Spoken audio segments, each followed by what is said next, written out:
この矢印ね。これかなり重要。何が重要かっていうと、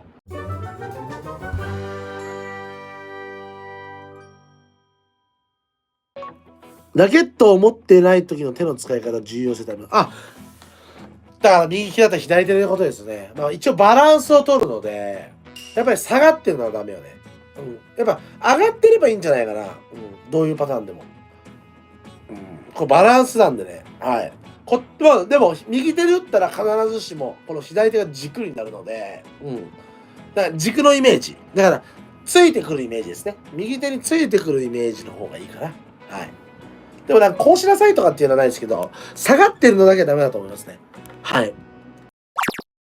地区レベルの中学生なんですが、基礎練習はグダグダですが、打ち合いはお遊び感覚で楽しくやってます。子供たちで目標を考えて決めたのに、シャトル投げ、シャトル置き、ノックとは真面目にやってくれません。今の時代は強く言うとパワーと言われなかなか難しい。いい方法はありますか？でもお遊び感覚なんですよね。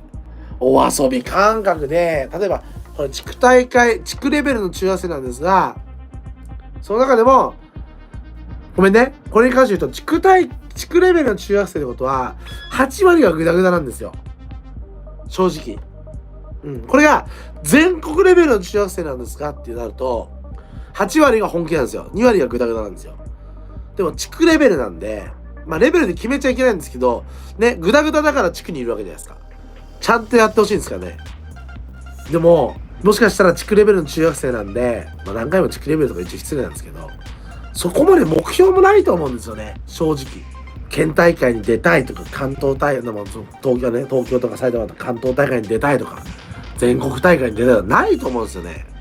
だから僕は、ね、本当に結果を目指してやるバドミントンが僕らいた世界ですけど、こっちのね、バドミントンをちょっとでも長く続けて楽しんでやってもらえるっていう側の人たちもいっぱいいるんで、その見極めが重要なんですよね。いや、だからそれもさ、レッスンも一緒じゃないですか。バドミントンにお金使わない人もいれば、バドミントン上手くないからお金を使う人もいて、いろんな人がいるんで、でも、このパターンに行くと、さっき何回も言いました地区大会レベルってなると、使わないレベルの方なんですよ。簡単に言うと。そのバドミントンを強くなりたいからそこにお金を使うかって使わない側のレベルの人たちなんで、僕が楽しくバドミントンさえできればいいやっていう感じだったら、多分僕も基礎練習ちゃんとやんないんですよ。そうじゃないですか。だって別に勝っても負けてもどっちもいいと思ってる子たちなんで、難しいですよね。目標はと聞くと、県大会に出たいと言ってる子供たちが大半なので、真面目にやっていただきたいです。っていうなると、さっきの逆算ですよね。もう地区大会にいるわけなんで、県大会ね、出場目標バーンです。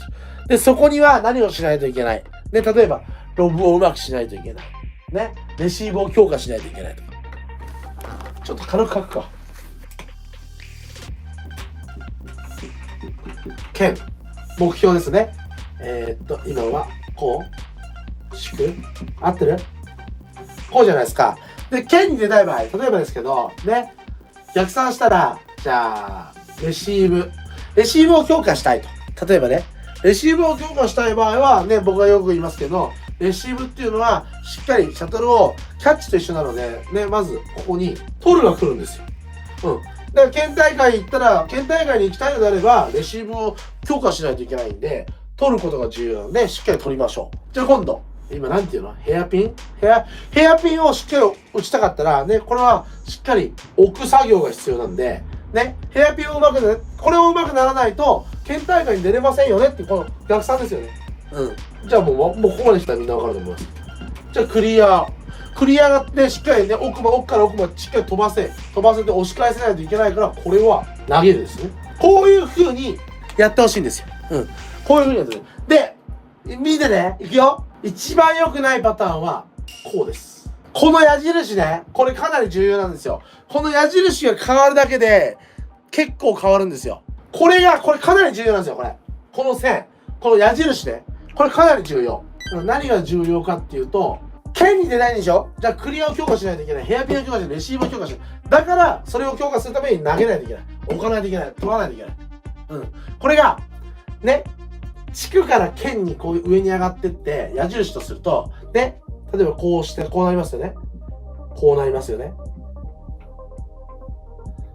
これだってやってくんないんですよ。これがね、これちょっとあれですけど、こっちの矢印でね、ちゃんと投げれないとクリア打てませんよ。ちゃんと置かないとヘアピン打てませんよ。言ってることは同じなんですよ。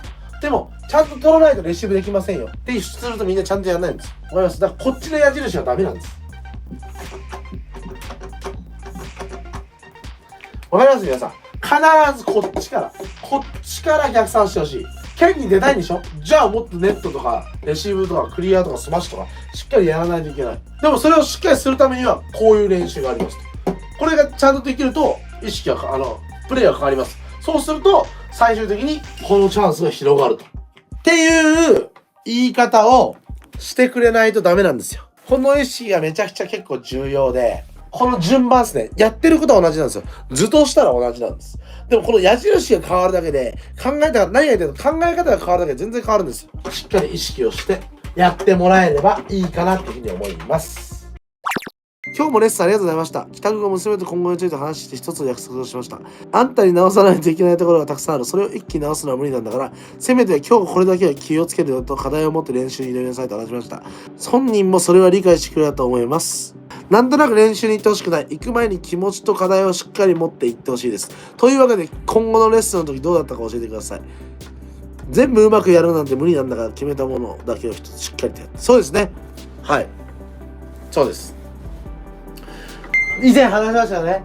自主性と管理。自主性と管理。この方法っていうのは、両方ちょっとミックスしてる感じなんで、はい。僕は結構いいかなというふうに思います。でも、僕は、一つってなるじゃないですか。僕ってね、これは、皆さん覚えてくださいね。子供って、割合的に言うと、あんまり、低かったり、高かったりするっていうのは、人それぞれによって違うんですけど、